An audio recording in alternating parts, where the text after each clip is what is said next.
Hello everyone, it's Thursday. I know that this is Kylie's day, but I stole it. I'm sorry, Kylie.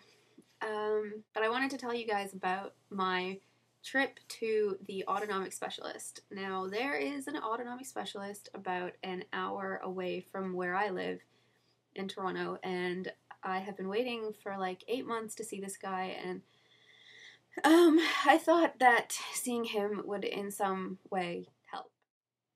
If I compare myself now to where I was at this time last year, it's just a completely different story. In fact, I remember this time last year, I was it was the beginning of my second year of grad school, and I had a teaching contract that was starting in January, and I was terrified that I wasn't going to be able to make it. And this time last year, I was not able to walk. I didn't have a heart rate that was under 120 or 130 beats sitting down, lying down, and I was in a really bad place. So when I compare myself now to where I was at then, I know that I've improved a lot, but I still have a lot of problems. This is what I'm dealing with now, shortness of breath. I get this a lot. Does anyone else experience this? I do. Lately, I've been having a lot of near blackouts, and I don't know what you guys' blackout experiences are like, but this is what my near blackout experiences are like. The first thing that happens is everything kind of looks funny, like everything looks like I'm looking at it almost like through a pair of gray pantyhose, if that makes any sense. Everything kind of dims and softens, and you kind of catch yourself thinking, whoa, did the lighting just change in here? Like, is something funny's going on? And then I get the hot, like, sort of, I sound like a menopausal woman, but like hot flushing. So my face and my head and my chest and everything will feel hot, hot, hot, and then it will go ice cold, and then hot and ice cold, and then everything starts to kind of spin, and I feel like I'm just gonna black out. And usually I will get on the ground and stick my legs in the air and try and feel normal. But I've been getting a lot more of that lately, despite the fact that I'm taking medication. And what do you guys experience when you're having syncope or near syncope? I'd be curious to know what you feel. Anyway, so I went to see this guy thinking that, he's an hour away, thinking that something would come of it, and what happened was this. I walked into the room, and about 6 months before this, I had gone for an extensive tilt test. So not just a tilt, but all kinds of like catecholamines and things like that. And I was expecting, I don't know what I was expecting, but something. And he looked at me and said, okay, so, and this is verbatim, he said, so your tilt test showed that you have IST, which is inappropriate sinus tachycardia, and POTS, and really high levels of adrenaline. Any questions? And I was so taken off guard. I was like, that's it? I traveled an hour to hear you say like 8 words or however many words that was? Really?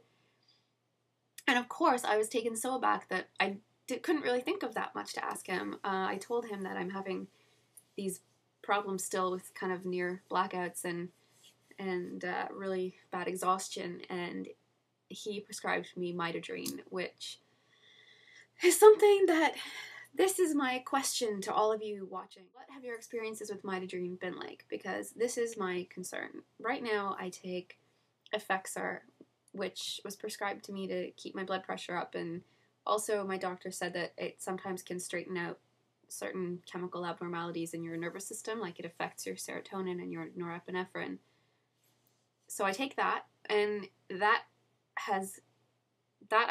I hold like partially responsible for being able to walk, because I couldn't walk before because of how dizzy I got. So that's really helped me a lot. And I also take ivermectin, which is a heart slowing medication, and the combination of these two has allowed me to exercise and go back to work and live a semi-normal life again, which is amazing. But what scares me the most about these blackout thingies that I have is that they will happen when I'm driving, and that's kind of making me think maybe I should be taking Midodrine. The problem is I don't want to go off of Effexor because it has helped me so much, but Effexor raises my blood pressure. So I'm pretty sure that I can't take Effexor and Midodrine together. I asked this doctor and he said, well, just go off Effexor, like it's no big deal. The doctor who prescribes me Effexor told me that going off of it is tough, like there's a mega withdrawal, and one, I don't want to go through the mega withdrawal, two, it helps me, so I really don't know what to do in this situation, so I would really appreciate anyone's advice or stories about Midodrine and how it's helped you, how it made you feel, even if you know how much it raised your blood pressure, because I just am sort of not sure what to do, and it's funny that, and it's just another one of those things, those POTS learning things that, and things that healthy people take for granted, just being able to wake up every day and live your life and not have to make these big decisions about that will affect your body in a serious way. Like, the medication combination I'm on now has effectively stopped me from being disabled, like unable to walk, unable to work, unable to take a shower, all those things that seem so normal that I couldn't do, that now I can do because I found this combination that helps me. And the thought of losing that, knocking that off kilter is scary. And I'm not sure what I should do. And I always tell people when I talk to other POTS patients who aren't sure what to do about medication, I always tell you guys, if any of you have spoken to me, you know this about me, that my theory, my policy is always, well, if you can't imagine feeling any worse than you do, you have nothing to lose by trying the medication. But my dilemma is, I can imagine feeling a ton worse than I do. I'm sure you all know this, but for those of you who don't, Kylie and Leah, and Frank are doing the Heart Walk on Saturday, this coming Saturday, and they're going to be wearing POTS shirts and spreading awareness about POTS, and this is such an important thing that they're doing. I mean, think about how we're all so lucky that we have connected with each other and have developed this support system. There are still people out there who don't know that this support system exists, who maybe have dysautonomia or POTS or have issues like this. And the fact that Kylie and Leah and Frank are going to be out there advocating, telling people what dysautonomia and POTS is, telling them about the dysautonomia connection, all these things that have changed our lives and my life. I mean, when I think about how Kylie and all of her efforts and her videos and all of the things she does to raise awareness about POTS and to create a supportive place, even though it's on the internet, for those of us who couldn't walk and couldn't get out of our houses and couldn't go places, the internet, having a support system there was amazing. So Kylie has done such an amazing thing, and I know there are so many other people who've been involved too, so I'm sorry if I'm making it seem like, you know, you guys haven't done amazing things too, but just for me, I discovered all of this through Kylie, through her videos when I looked up POTS on YouTube. So the fact that she's taking it just another step further to raise awareness is amazing and so important for all of us who either have dysautonomia or know somebody who does. So I really, really encourage you, if you can, donate and sponsor them in the POTS walk or the Heart Walk, and you haven't done it yet, please, please do it. I mean, even if you donate $2 or $5, it takes about 2 minutes. You just click on the link that I'm going to put in the video description, and that will take you to the website where you can donate. And it's just, if I was there, I would be doing this too, and I'm sure all of us would. So if you're a person who would be doing this, if you were only there, then the next best thing you can do is to sponsor. So I believe that the goal of Team POTS is to raise $1,000 by Saturday, and they're at $600. So I believe we can get there. So tell your friends and your family about Team POTS, about what's happening, and see if you can get them to sponsor. I know I told a friend of mine, and he sponsored Team POTS. He gave $20, and if all of us watching this can get one person that we know to donate $5 or $10, that will make a big, big difference. So please, I can't encourage you enough to get out there and do this, because Kylie, Frank, and Leah are just doing an amazing thing for all of us. So it's important that we come together and support them. So please get on that if you haven't. And it's just something else that you can do to make this difficult.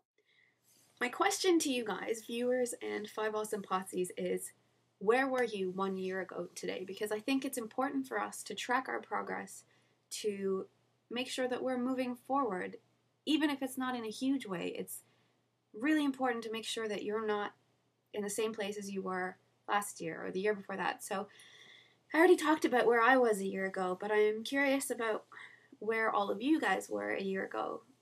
So please let me know. I'd love to see some video responses, because I remember when I started making videos for this channel, I said that I really was looking forward to meeting all of you guys. And Laura, I've seen your some of your videos. Oh, and I can't remember your name, but it was really sweet girl from the UK, the little accent, the singer. I've seen your videos, but I'd love to see more video responses from you guys. So please, if you're up to it, make a video and talk about where you were a year ago and where you are now, and maybe where you'd like to be, because I really believe that if you just keep searching, you will get to where you want to be. I did not think a year ago that I would be where I am now. I never thought a year ago that I couldn't walk. I never thought I'd be doing P90X. I couldn't take a shower. I never thought I'd be doing the things that I'm doing now, and it's only because I just tirelessly looked for doctors and pushed and pushed and pushed and pushed and researched on my own. And it's not that easy for everyone. I consider myself really lucky that things happen so quickly for me, but I know that it might not always be this way, and I might get worse again. But I do believe that progress is important, and I think it's Woody Allen who said that a relationship is like a shark. If it doesn't keep moving forward, it dies. And I kind of believe that about being chronically ill is like a shark. Wait, that doesn't make sense. What's like a shark? Well, I guess our spirits are kind of like sharks, and we have to keep... No, that doesn't make sense either. The point is, sharks are terrifying, and we need to not be in ponds where there are sharks, because that's where sharks live, in ponds. Oh, this is not going well. Okay, let me try this again. My point is that if we're not moving forwards, that does nothing except make us incredibly depressed.